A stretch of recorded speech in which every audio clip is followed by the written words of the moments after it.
माणसामधील माणुसकी जिवंत आहे. याचा प्रत्यय सोयगाव शहरात घटली आहे. वडील आजारी होते म्हणून गुरुकृपा मेडिकल सोयगाव येथे गोळ्या घेताना एका व्यक्तीचं पैसे पडलेले होते. ते पैसे आरोग्यदूत दिंगबर वाघ यांना रस्त्याच्या कडेला पडलेले पैसे दिसले. पाहिल्यानंतर त्या नोटाच नोटा होत्या. पॉकेट कुणाचे असेल असा विचार करीत शोधाशोध सुरू झाली. व मला कळताच मी त्याच्या मोटारसायकलच्या पाठीमागे शोधत घेऊन मी त्याच्या पाठीमागे घरी आलो. अखेर पॉकेट मालकाचा शोध लागला आणि ते आमखेडा आमराई गावातील मिस्त्री काम करणाऱ्या व्यक्ती उद्धव शांताराम कराळे याचे होते. आरोग्यदूत दिंगबर वाघ यांनी सापडलेले 8,000 रुपये त्याला परत केले.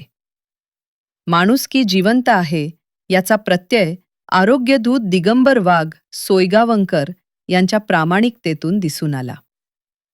वाघ हे कोरोना संकटाच्या काळात सुद्धा मोफत उपचार करून देत होता.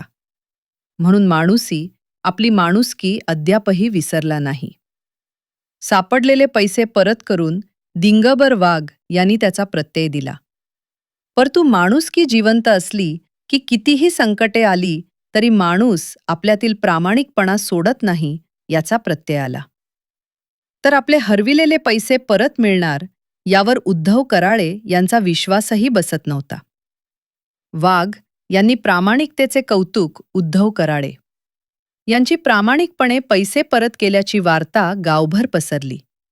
सर्वत्र कौतुक होऊ लागले.